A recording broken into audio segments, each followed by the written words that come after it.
The first snowflake of the evening landed on the tinted windshield of the black Audi sedan, melting instantly against the warm glass. Inside, the world was silent, sterile, and controlled. Kai's hands, resting on the steering wheel, were perfectly still. There was no music, only the soft hum of the premium engine and the rhythmic swipe of the wipers clearing the gathering dusk. He watched the entrance of the modest high-rise across the street, his eyes missing nothing. A mother and her young daughter exited, bundled against the cold. The woman, Talia, adjusted the child's scarf with a tenderness that made Kai's jaw tighten imperceptibly. The girl, Nia, bounced on her toes, pointing up at the sky where more snow was beginning to fall in earnest. This was the package. Target A and Target B. His final contract. 3 hours earlier, in the stark, minimalist expanse of his Gold Coast penthouse, Kai had received the call. The morning sun streamed across polished concrete floors, illuminating no personal effects, only a single bonsai tree on a stand by the floor-to-ceiling window, its form a study in contained tension. The secure line had buzzed, a soft, insistent purr from a device that looked like a sleek, black stone. Kai. The voice of Mr. Vane was like oiled silk, smooth and leaving a faint residue of unease. A gift for you, a final curation before your retirement. Kai stood at the window, looking down at the frozen expanse of Lake Michigan. Speak. A simple package. A 2-for-1 special, one might say. A mother and her daughter. They've become an inconvenient obstacle in a significant urban renewal project. Our client requires a clean resolution. A Christmas ghost story, if you will. Vane's tone was light, conversational, discussing art, not lives. A file appeared on the encrypted tablet beside Kai. He picked it up. 2 faces filled the screen. Talia Moore, 28. Eyes holding a weariness that no smile could fully erase. Nia Moore, 7. A gap-toothed grin. All innocence. The attached dossier labeled them as problematic tenants, potential liabilities with a history of causing trouble for a respected development corporation, Briggs Properties. The narrative was thin, but Kai had built his career on thinner. He was a solution, not an investigator. The client is Carter Briggs? Kai asked, his voice a low monotone. A valued patron, Vane confirmed. He remembers your work on the West Coast dock situation.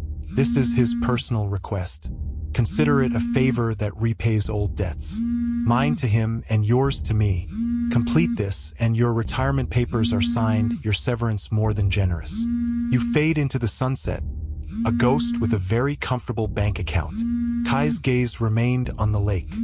For over 15 years, he had been the sharp, unseen instrument of men like Vane. He had no illusions about the blood on his hands, each stain a brick in the wall between him and the world.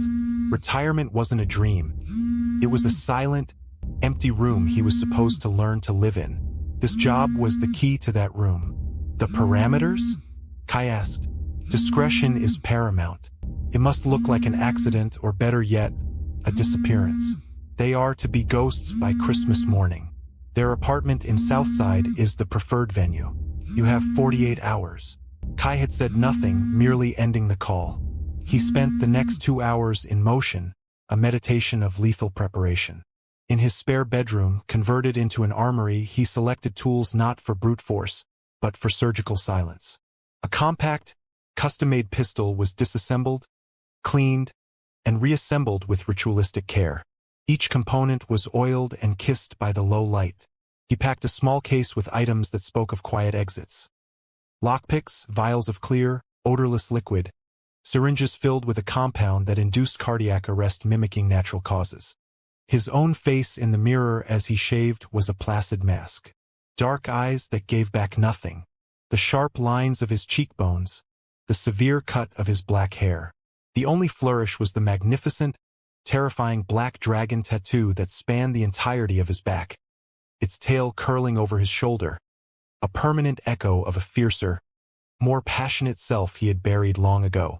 He dressed in layers of expensive, dark wool, a charcoal turtleneck, a tailored overcoat that cost more than Talia's monthly rent. He was a walking contradiction, a phantom in bespoke clothing. Now, in the car, watching them, he began his work. He trailed their bus discreetly to the Rising Star Cafe, a small establishment glowing with warm, golden light in the deepening blue of the snowy evening. He watched Talia shepherd Nia inside, the girl's face alight with the promise of a promised hot chocolate. Kai parked a block away, the snow beginning to coat his roof. He waited, patient as a stone. He saw the cafe's door open occasionally, releasing puffs of steam and laughter into the cold. He saw the silhouette of Talia at a booth, her head bowed, perhaps over a bill she couldn't afford to pay. A strange, foreign sensation prickled at the base of his skull. It wasn't doubt. Doubt was a luxury he'd discarded years ago. It was a hollowness, the sight of their simple, fragile ritual, a mother and daughter on Christmas Eve, existed in a universe parallel to his own. His universe was one of contracts, of silent rooms, of money changing hands for the extinguishing of light. He pushed the feeling down, locking it behind a door marked irrelevant. After 30 minutes, he exited the car. The cold bit through his coat, a welcome shock. He moved with a predator's grace, unseen, blending into the shadows until he pushed open the cafe door.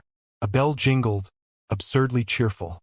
The warmth and smell of coffee and cinnamon washed over him. The cafe was nearly empty. An older man reading a newspaper in the corner. A barista, a young man with kind eyes named Mo, wiping down the espresso machine. And in a booth by the window, Talia and Nia. Kai took a seat at a small table far from them, his back to the wall, granting himself a panoramic view. He ordered a black coffee from Mo, who gave him a slightly wary but polite nod. Kai's presence was an ice cube in the warm room. He felt Talia's gaze flicker to him, a mother's radar pinging at an unknown signal. He kept his eyes on his phone, a blank screen, while his every sense was trained on them. He heard their conversation, not with effort but because the space was quiet. "Mommy, do you think Santa will find us even though we're not home?" Nia's voice was high, clear. "Of course, baby. He has a magic key for hardworking moms and their best girls." Talia's voice was tired but woven with a fierce, loving thread. "I asked him for a new coat for you. Yours has a hole. Nia, you didn't have to. And I asked for a day where you don't have to work. Just one." There was a pause. Kai saw Talia's hand reach across the table and squeeze Nia's. "You're my best present. Every day." The hollowness in Kai's chest expanded. He took a sip of coffee, bitter and scalding. He was here to learn routines, vulnerabilities. Instead, he was learning about coat holes and wished for days off. This was not in the dossier. The dossier spoke of nuisance and non-compliance. It said nothing about the way Talia's shoulders sagged when she thought her daughter wasn't looking, or the pure, uncalculating love in Nia's eyes. Then, the unexpected happened. The child, fueled by sugar and childhood's boundless curiosity, slid out of her booth. She didn't approach him with fear, but with the open, assessing gaze children reserve for interesting rocks or strange dogs. She stopped a few feet from his table, clutching a crumpled piece of paper in one hand. Kai slowly looked up, meeting her eyes. He said nothing, his face an impassive mask. "You're sitting all by yourself," Nia stated, not accusing, just observing. Kai gave a single, shallow nod. "It's Christmas Eve. You should be with your family." "I don't have one," Kai heard himself say, the words leaving his lips before he could vet them. They were true, and their truth in this context felt like a failure of security. Nia's brow furrowed, not in pity, but in deep thought. "That's sad. My daddy's in heaven. Mommy says that's our family too, even if we can't see him." She stepped closer, and Kai instinctively stiffened, every muscle coiling. But she wasn't a threat. She was a small human in a pink puffer coat. "You look like a prince in a sad story." "Are you a prince?" "Prince. A creature from a fairy tale, not a man who carried vials of poison in his coat pocket." The absurdity of it was a sharp needle. "No," he said, his voice softer than he intended. "I'm not." She seemed to consider this, then held out her crumpled paper. It was a drawing, A stick-figure angel with lopsided wings and a huge smile. "Here, I made this for you. Angels watch over people who are alone. That's what Mommy says." Kai stared at the proffered drawing. His mind, a tool calibrated for threat assessment and tactical planning, short-circuited. No protocol covered this. Rejecting it would be cruel, a note that might cause a scene. Accepting it felt like a contamination, a breach in his sterile perimeter. After a heartbeat that felt like an eternity, he reached out and took the paper. His fingers, capable of such precise violence, were careful not to crush it. "Thank you," he said, the words alien in his mouth. Nia beamed, a sunburst of satisfaction, and skipped back to her mother. Talia was watching the exchange with wide, alarmed eyes. She mouthed sorry to Kai, pulling Nia back into the booth with a whispered urgency. Kai looked down at the drawing. The angel's smile was drawn with chaotic, joyful crayon strokes. It was the most vulnerable, powerful weapon that had ever been deployed against him. It sat on the table, a splash of chaotic color on the dark wood, an indictment of the monochrome death he had planned for its artist. The contract in his mind, once a clear set of instructions, suddenly blurred at the edges. The hollow feeling wasn't just in his chest now. It was a void echoing through his entire being. He had come to observe, to plan their end. He had not come to be seen, to be given a gift. The first crack, hairline but deep, had appeared in the ice. And outside, the snow continued to fall, beginning to bury the world. The paper angel burned a hole in Kai's perception. He couldn't look away from it. The cheerful, lopsided smile seemed to mock the cold calculus of the contract sitting in his mind. He carefully, deliberately, folded the drawing and slipped it into the inner pocket of his coat, over his heart. The gesture felt unervingly solemn, like sealing a pact he didn't yet understand. When he looked up, his gaze collided with Talia's. Her earlier wary curiosity had hardened into something sharper. Maternal fear. She had seen a dangerous man, and her daughter had just walked into his orbit. She was gathering their things, her movements quick and tense, whispering urgently to Nia. Kai's professional instinct warred with a new, confusing impulse. The mission dictated he let them leave, note their patterns, and follow for the final act at their apartment. But the fear in Talia's eyes, a pure, unadulterated protective terror, triggered a different algorithm. It was the same fear he'd seen once before, a lifetime ago, in another woman's eyes. A memory, long suppressed, tried to surface. A cramped kitchen, the smell of garlic and grief, a slammed door, a sob. He crushed it. Mo, the barista, approached Talia's booth with their check. Talia opened her worn wallet, and Kai saw her hesitate, fingers counting bills twice. The humiliation of the moment was a tangible thing in the warm air. Before he could process the thought, his hand was in the air, a sharp gesture catching Mo's eye. He pointed subtly to Talia's table and then to himself, giving a single nod. Mo looked confused, then understood. He leaned down and whispered to Talia. Talia's head snapped up, her eyes wide with a mixture of suspicion and shock. She stared at Kai. He gave nothing back, just a faint, almost imperceptible incline of his head. "It's just coffee. Let it go." She flushed, a storm of pride and gratitude and deep mistrust crossing her face. She mouthed thank you.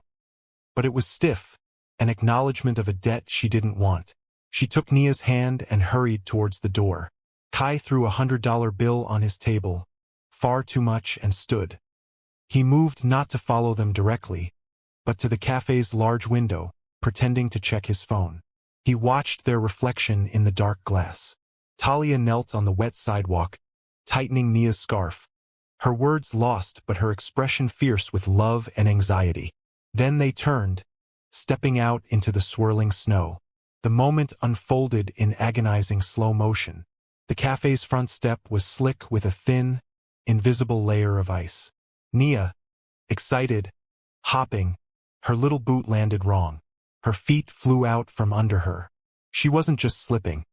She was pitching sideways, her small body launching toward the sharp granite edge of the planter box beside the door. Talia's scream was a raw, torn thing that shattered the quiet evening.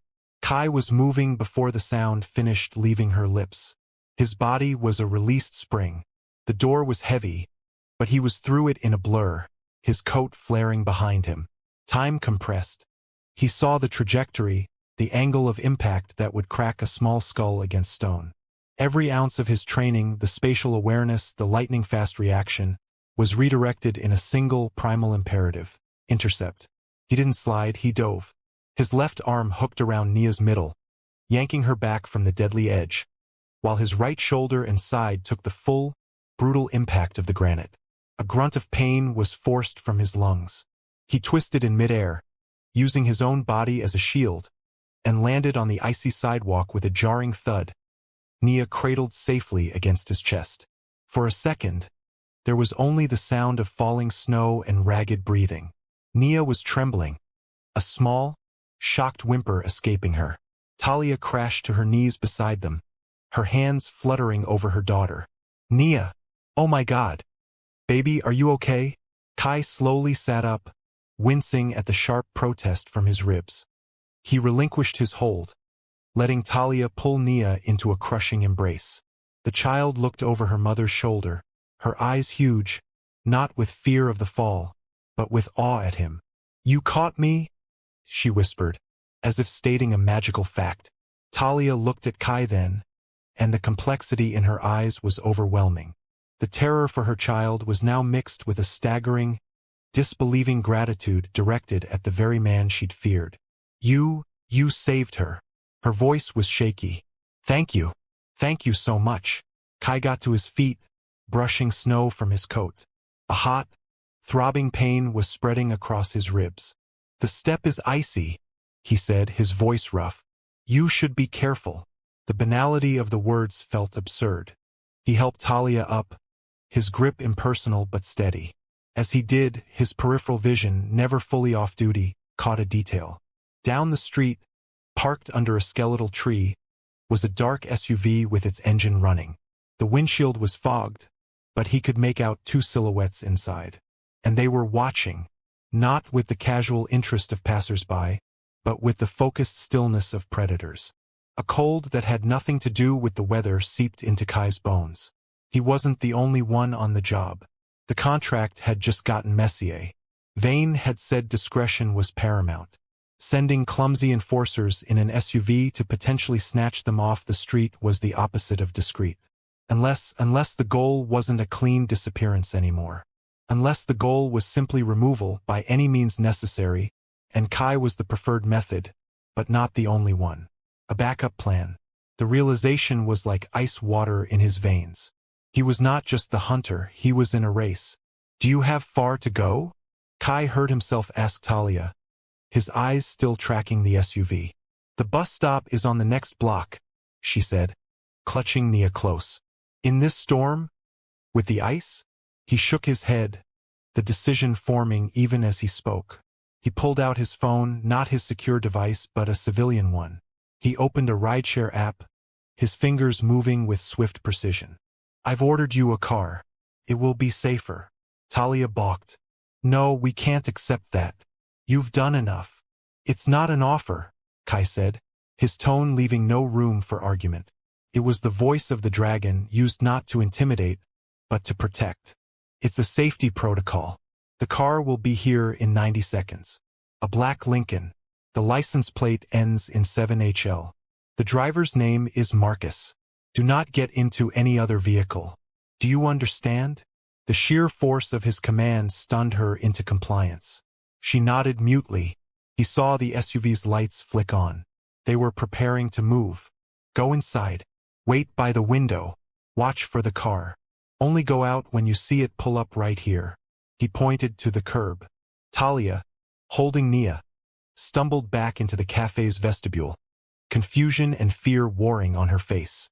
Kai stood alone on the sidewalk, a dark sentinel in the falling snow. He turned his body slightly, positioning himself so that his broad back blocked the SUV's line of sight to the cafe door. He stared directly at the distant vehicle, his posture erect, his hands visible at his sides. It was a clear, silent message in the language of his world. I see you. These are under my protection. Back off. For a long, tense moment, nothing happened. The snow fell between them. Then the SUV's reverse lights came on. It backed up slowly, turned, and drove away, its taillights dissolving into the white gloom. The Lincoln arrived exactly on time. Kai opened the door for Talia and Nia. As Nia climbed in, she turned back. "Thank you, Mr. Prince," she said softly. He didn't correct her. He just nodded and closed the door, tapping the roof to signal the driver to go. He watched the car until its lights vanished.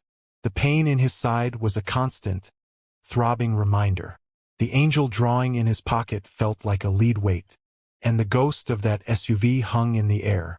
He walked back to his Audi, the events of the last 20 minutes replaying in a chaotic loop. The drawing, the fall, the watchers. The contract was no longer an abstract assignment. It was a tangle of lies and imminent, messy violence. These weren't troublesome liabilities. They were an exhausted woman and a child who drew angels for lonely strangers. And Carter Briggs, his esteemed client, had sent brutes in an SUV as a backup plan. Back in his penthouse, the sterile silence was deafening. He ignored the pain, pouring a glass of bourbon instead. He stood before the floor-to-ceiling window, the glittering, cold city below him. He took out the crumpled drawing and smoothed it on the glass. The childish angel smiled out at the skyline. His secure phone buzzed. Faint. Status update, Kai. The clock is ticking towards Christmas. Kai's voice was like gravel. There were other players on the board tonight. An SUV. Amateurs. A pause on the other end. Our client is eager, impatient. It underscores the need for a professional, definitive resolution. You are the professional, Kai. Clean up the mess, including any new variables. Variables. The mother. The child. The angel drawer. Understood, Kai said and ended the call. He downed the bourbon, the fire in his throat mirroring the one now igniting in his gut. He was at a crossroads. One path led to the silent, empty room of his retirement, paid for with 2 more ghosts. The other path was shrouded in storm and violence. He thought of Talia's terrified gratitude. He thought of Nia's unwavering, "You caught me." He opened a hidden panel in his wall, revealing not weapons, but a different kind of arsenal. Secure laptops, encrypted burners, files on files. He was a ghost, but he was a ghost with resources and a particular set of skills. If Briggs wanted to play with variables, Kai would rewrite the equation. He sat down, the angel drawing pinned under a heavy crystal ashtray. He powered up a laptop, his fingers flying across the keys. First, he accessed a shell company routing funds. Then, he typed a message on one of the burners, to a man named Gene, his only tenuous link to a past that wasn't entirely monstrous. Need a silent watch. Gold-level anomaly protocol. Address attached. Protect, do not engage. I will be in touch. He was no longer just following the contract. He was actively working against its intended outcome. The dragon wasn't preparing to strike. He was building a nest. And outside, the snow continued to bury everything, promising a Christmas morning where nothing would look the same. The snow fell for 2 days, blanketing Chicago in a deceptive quiet. Inside Talia's apartment, the fear was a living thing, coiling in the corners. The near accident, the terrifyingly intense stranger, the mysterious car ride. It had all left a residue of shock. But something else arrived too. On the morning of the 26th, a knock at the door revealed no one. Only a large, plain cardboard box. Inside, Talia found a staggering array of groceries. Not just staples, but treats she could never afford. Fresh fruit, good coffee, a pre-cooked turkey, and a giant container of hot cocoa mix. Nestled on top was an envelope. No note, just $500 in cash. Talia slammed the door and slid to the floor, her heart hammering. This wasn't charity. It felt like a transaction, a payment for something. For her silence? For Nia's life? The memory of the man's eyes, empty, then fiercely focused as he saved her daughter, haunted her. She wanted to throw it all out, but the emptiness of her cupboards and Nia's joyful gasp at the sight of strawberries held her back.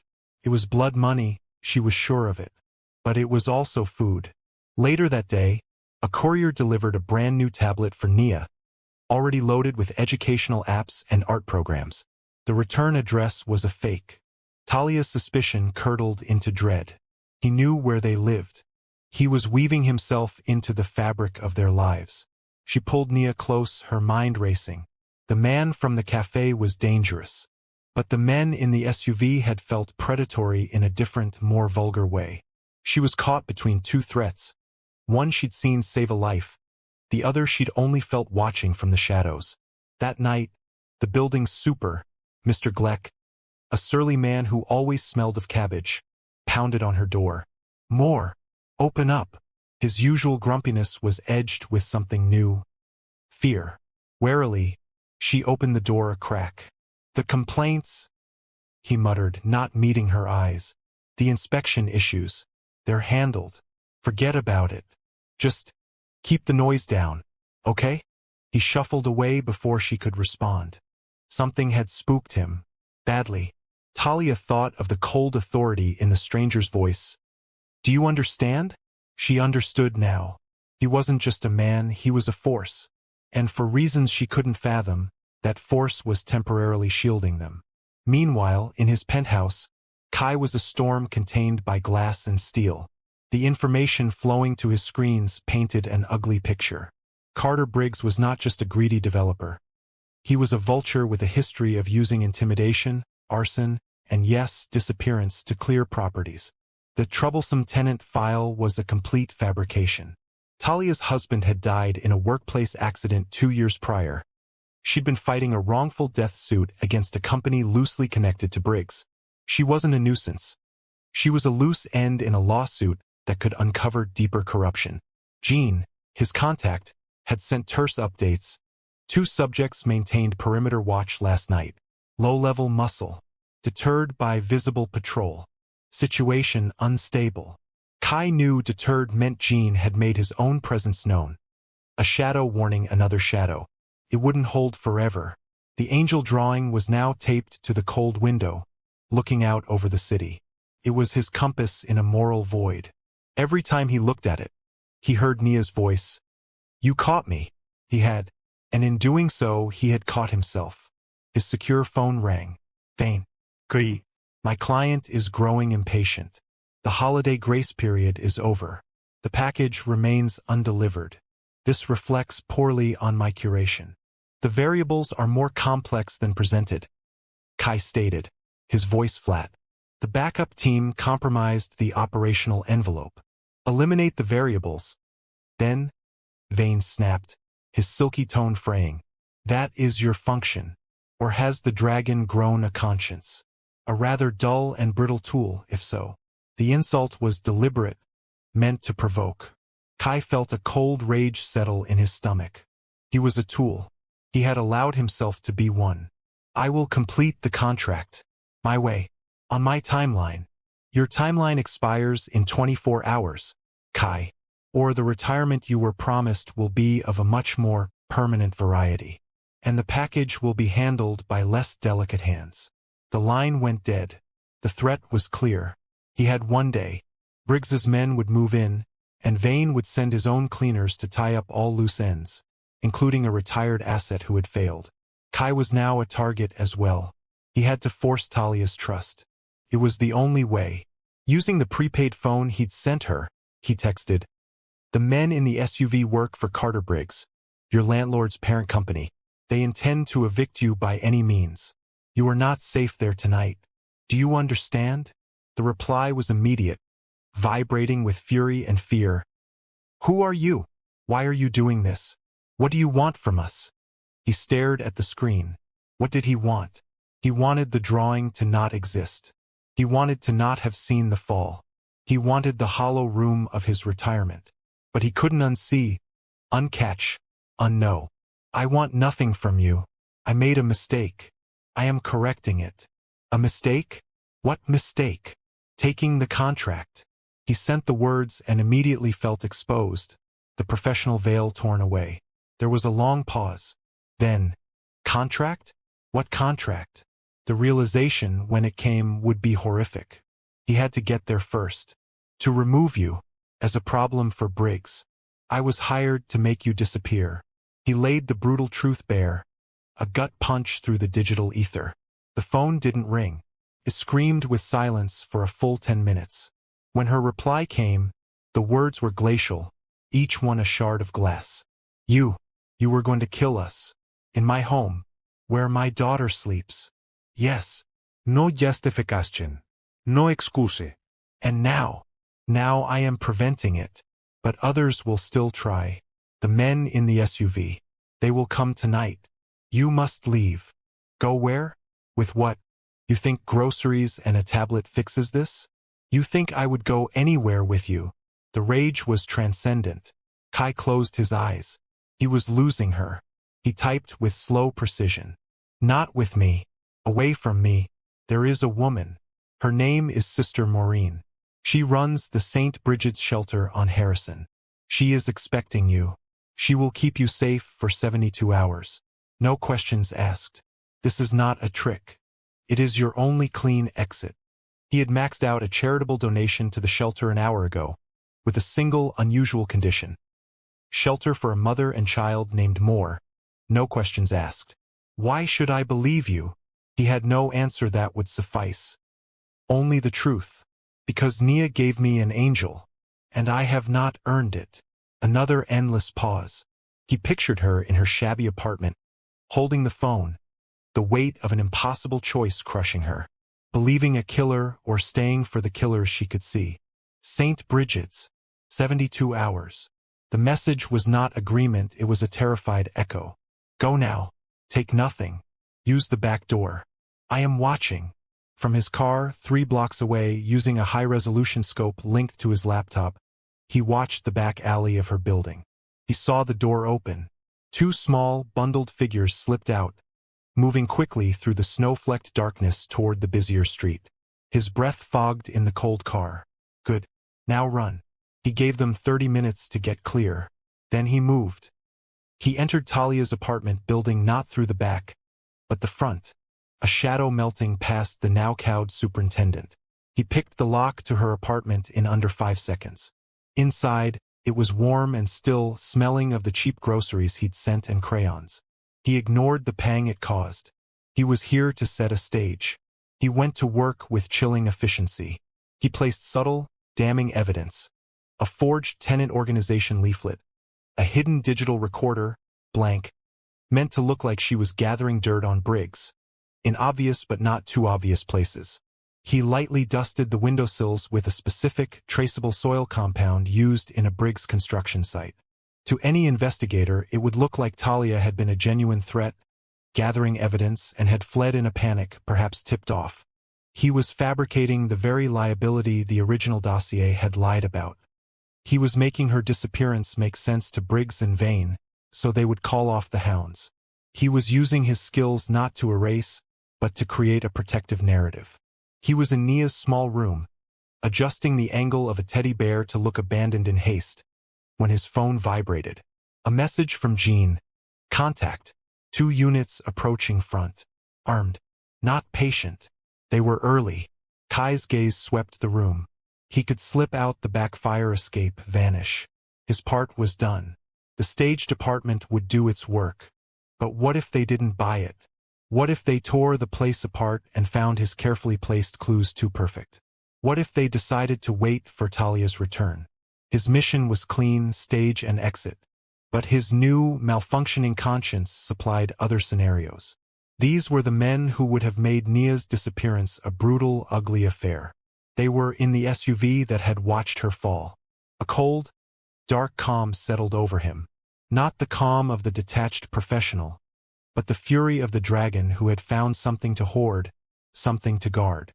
He didn't head for the fire escape. He walked into the small living room and turned on a single dim lamp. He took Talia's one comfortable armchair, positioned it facing the door, and sat down. He removed his custom pistol from its shoulder holster, checked the load, and rested it on his knee, hidden by the chair's arm. He waited. The door exploded inward with a splintering crash. Two large men filled the doorway, the one in front holding a crowbar, the one behind a cheap, chromed pistol. They froze, seeing him. He was just a man sitting in a chair, silhouetted by lamplight. But the stillness he radiated was absolute, a vacuum that sucked the violence from their entry. "Who the hell are you?" The one with the crowbar growled, recovering. "Where's the bitch?" Kai didn't move. "She's gone. You missed her. Get out of the chair, creep." The one with the pistol raised it, hand shaking slightly. Kai let the silence stretch, let their fear of the unknown curdle. Then, in a voice that was barely a whisper but cut through the room like a blade, he said, "Carter Briggs sent children to do a man's job." The use of the name shocked them. "You work for her?" "I work for the man who's paying Briggs," Kai lied smoothly, weaving Vane into his narrative. "And Briggs's incompetence has become a problem. Sending clumsy oafs in loud SUVs. Trying to snatch a target from under my observation. You contaminated a clean contract." The men exchanged confused, nervous glances. The script was flipped. They were now the ones in trouble. "We don't know anything about that," the gunman blustered. "We just got orders to clear the place." "Your orders," Kai said, finally moving, standing up in one fluid motion, the pistol now held loosely at his side, "are obsolete. The situation is contained. The tenant has fled, aware she was being watched. The operation is now in a delicate phase. Your presence here is a contaminant. Tell Briggs his debt is called. He is to stand down. Permanently. If he sends so much as a meter maid to this block, the files on his offshore accounts and the safety inspector he bribed for the Lakeshore project go to the Tribune and the FBI. Do you understand the message? Or do I need to write it down for you?" He took a step forward. The men took a step back. Their bravado utterly evaporated before the sheer, chilling certainty of him. He was information, he was consequence, he was a doom they couldn't shoot. We'll tell him," the crowbar man stammered. "Good." Kai's eyes were black pits. "Now get out. And if I see you or anyone like you near this family again, I will not be sending a message. I will be delivering a conclusion. Get out."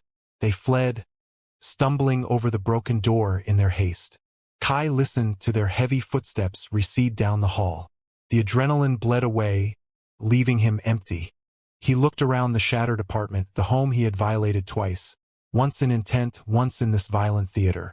He had drawn a line. He had declared war on his employer and his client. There was no going back. He texted Talia on the prepaid phone. "The apartment is compromised. Do not return. St. Bridget's is safe. I have dealt with the immediate threat." He received one word back, hours later, in the dead of night. "How?" He didn't answer. Some truths were too dark. He sat in the dark of his penthouse, the city's lights blinking coldly below, the paper angel on the window seeming to glow in the reflected urban haze. The walls of his silent, empty room were closing in. But for the first time, he wasn't just sitting inside them, waiting. He was breaking them down from the inside out, and the wreckage was terrifying. The dragon was awake, and he had chosen his treasure. Now he had to defend it against the entire world he'd helped build. The world did not end with a bang, but with the sterile chirp of a dozen cell phones and the simultaneous crash of doors. It happened at 9:17 a.m. on December 31st, in the corporate offices of Briggs Properties and in the gallery of Mr. Vane. Kai was not present for either event. He was the ghost in the machine, the one who had pulled the fire alarm on his own life. From a nondescript rental car parked near the federal building, he watched on his laptop as the feeds from his carefully placed digital worms went dark. One by one, the FBI, armed with the encrypted files he had anonymously delivered, detailing money laundering, bribery, conspiracy, and evidence linking Briggs to 2 unsolved disappearances, moved with overwhelming force. Carter Briggs was hauled out of his marble foyer in handcuffs, his face a mask of bewildered fury, screaming for his lawyer. Mr. Vane was taken more quietly from his gallery, a silk handkerchief still peeking from his breast pocket, his expression one of profound, icy disappointment. The dragon had not only left the employ of the master, it had burned down the castle. Kai's deal with the assistant U.S. attorney had been simple, negotiated through 3 layers of cutouts and a single tense face-to-face in a moving vehicle. He gave them Briggs and Vane on a silver platter with forensic evidence. In return, they granted Talia and Nia more permanent placement in the witness security program, new identities, a new start far from Chicago. And for him, nothing. No immunity, no deal. He had refused it. He was not seeking forgiveness from the state. He was simply creating a vacuum of safety around the 2 people he had once been paid to erase, and eliminating the men who would keep trying. His own fate was a variable he chose to leave uncontrolled. He drove to St. Bridget's shelter. He waited across the street. He saw Talia and Nia exit, accompanied by a severe-looking woman in a suit, the U.S. Marshal. They were placing small, pathetic garbage bags of their salvaged life into a plain sedan. This was the last moment. The full stop. He got out of his car and stood there, exposed on the sidewalk. The marshal's hand went to her hip. Talia saw him and froze, her body instinctively shifting to block Nia. The fear was back in her eyes, but it was now mixed with a torrent of other things. Confusion, residual anger, and a reluctant, horrified understanding. He walked toward them slowly, hands open and visible. The marshal stepped forward. "That's far enough." Kai stopped. He looked only at Talia. "The men who threatened you are in custody. They will not be a problem again. The paperwork for your relocation is clean. You will be safe." Talia's voice was thin, stretched tight with emotion. "The news said Briggs was arrested. For everything. That was you. It was the truth. I just gave it a voice. And you? What happens to you?" He gave a slight, almost imperceptible shrug. "That doesn't matter. It matters to me." The words burst from her, surprising her as much as him. "You were going to kill us. Then you saved her. You saved us. You blew up your whole life. Why? For what?" He was silent for a long moment, the cold wind whipping his coat. How could he explain the tectonic shift caused by a child's drawing? The seismic crack opened by a single act of instinctual protection? "I told you. I made a mistake. The contract was the mistake. You were never the problem. You were just people. I had forgotten what those looked like." Nia peeked out from behind her mother's legs. She was holding a new drawing. She took a tentative step forward.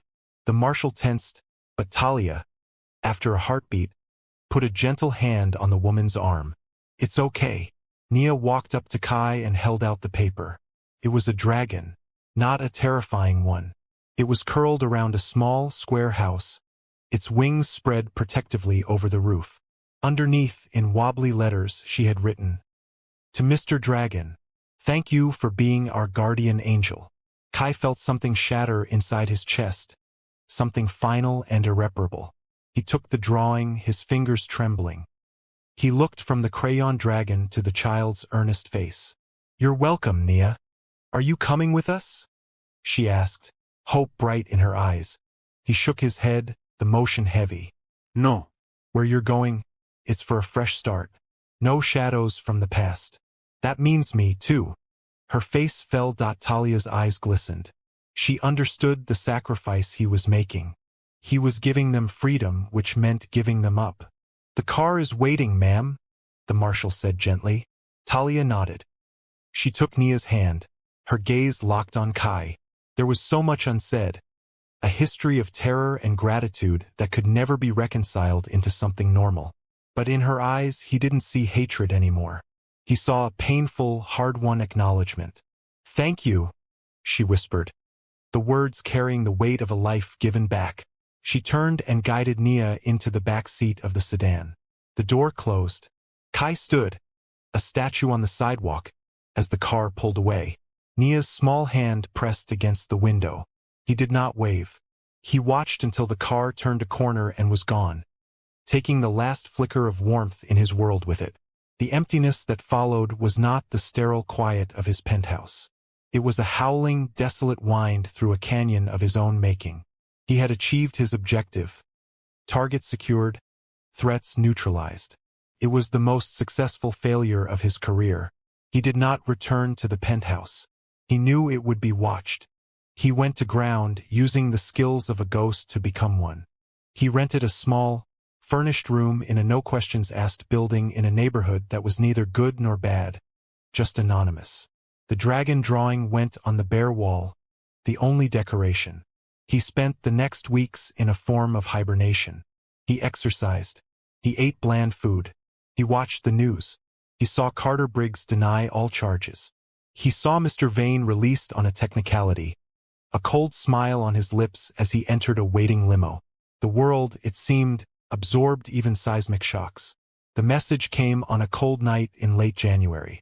It was on the prepaid phone, the one linked only to Talia. "It's safe here. The mountains are big. Nia asked for snow. She got it. She asks about you. I don't know what to say." His heart hammered against his ribs. They were alive. They were safe. They were thinking of him. He typed back, careful, clinical. "Tell her I am well. That I am glad she has snow. Are you? Well?" He stared at the question that no one had asked him that in 20 years. Not in a way that required a real answer. "I am existing. That is enough." "It's not." Her reply was swift. "She drew you a new picture. It got lost in the move. She's upset. She wants you to have it." Pause. "There's a cafe. The High Note. On 8th Street in my new town. I will leave it with the barista, in an envelope 1 week from today. If you want it." It was a thread. Thin, fragile, stretching across 1,000 miles. A risk for her. Potential trap for him.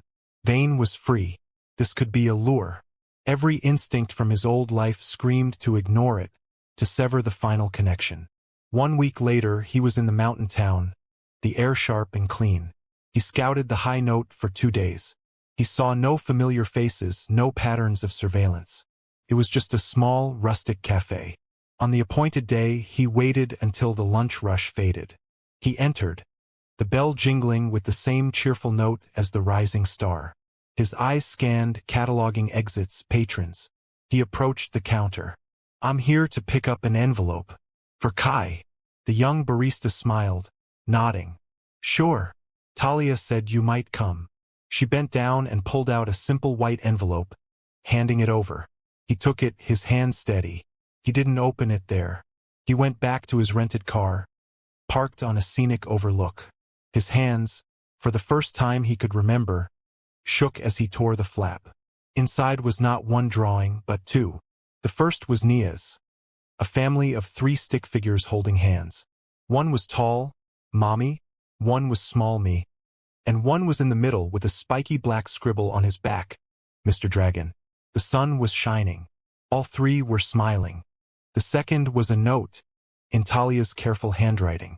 "Kai, we are safe. We are breathing. The air here is different. Nia talks to you sometimes. In her prayers. She tells you about her day. I don't stop her. I don't know who you were.